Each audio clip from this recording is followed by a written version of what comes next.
Bonjour chers amis. Maintenant je vais vous présenter une autre vidéo sur ma vie, mais maintenant pas ma vie dominicaine, euh, là que je vis encore ici à Arapacoa. Avant j'ai vécu en Boca Chica, dans la République dominicaine. Non, je veux vous présenter quelques informations sur ma vie arabe, ça que j'ai aussi. Ça commençait dans l'an 1989.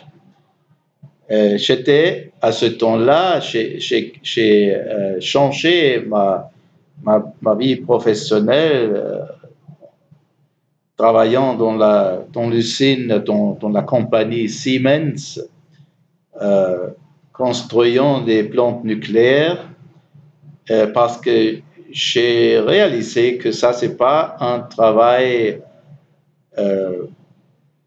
futuristique, parce que on a parlé beaucoup des problèmes avec les plantes nucléaires, et à ce temps-là, il y a eu ce grand accident en Russie, avec beaucoup de morts et une explosion de cette plante nucléaire. Et pour ça, j'ai changé mon travail. Je décidais à commencer un travail dans l'office allemand des brevets d'invention. Et c'est ça que j'ai fait.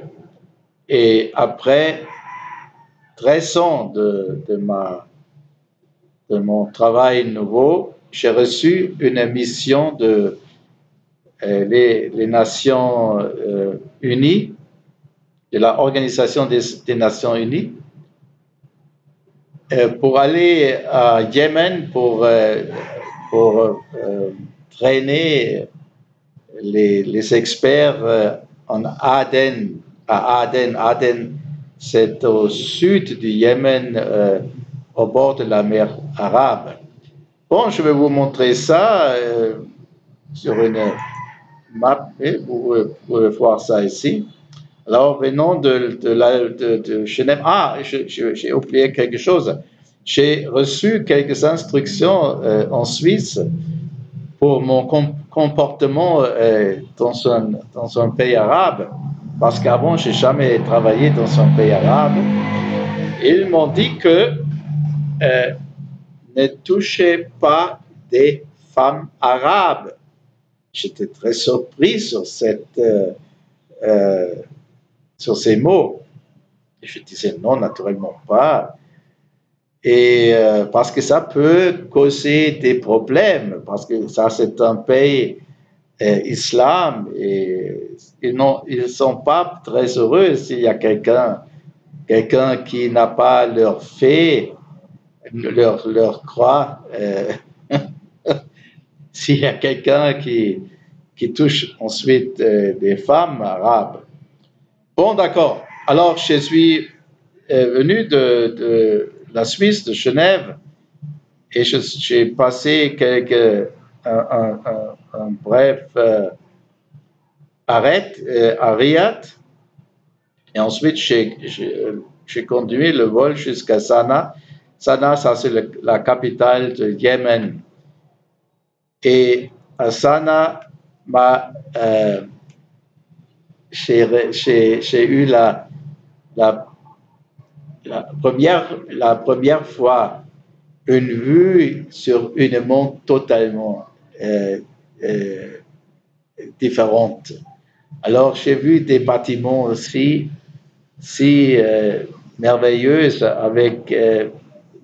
avec des ornements arabes.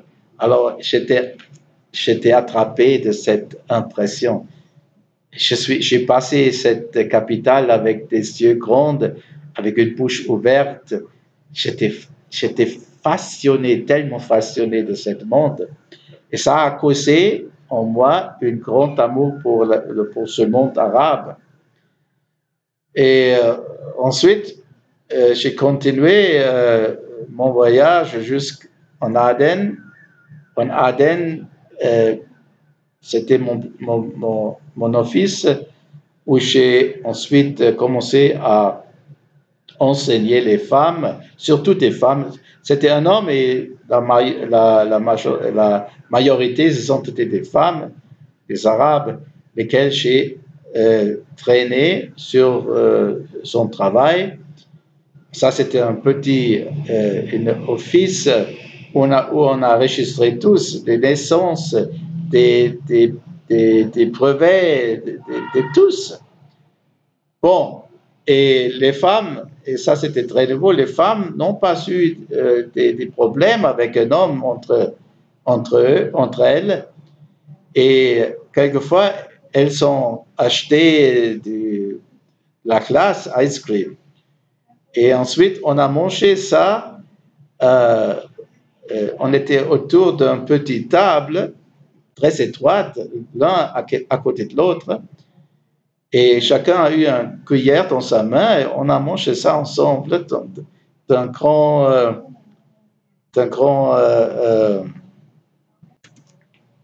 plat. Il y a eu une femme qui était très près à moi, à côté de moi. Et quelques jours plus tard, on m'avait dit que cette femme veut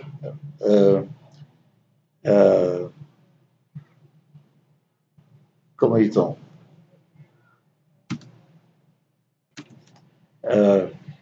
m'épouser. Cette femme a voulu m'épouser et je disais à elle que, écoutez, j'ai déjà une femme en Allemagne. Elle m'avait dit, ça c'est égal ici, tu peux avoir 4 femmes ici. Et j'étais fasciné. J'ai pensé réellement, j'ai pensé pour rester là, pour avoir 4 femmes. Quelle imagination. C'était le commencement de ma vie arabe et faire la connaissance d'un monde arabe qui m'a fasciné beaucoup jusqu'à maintenant.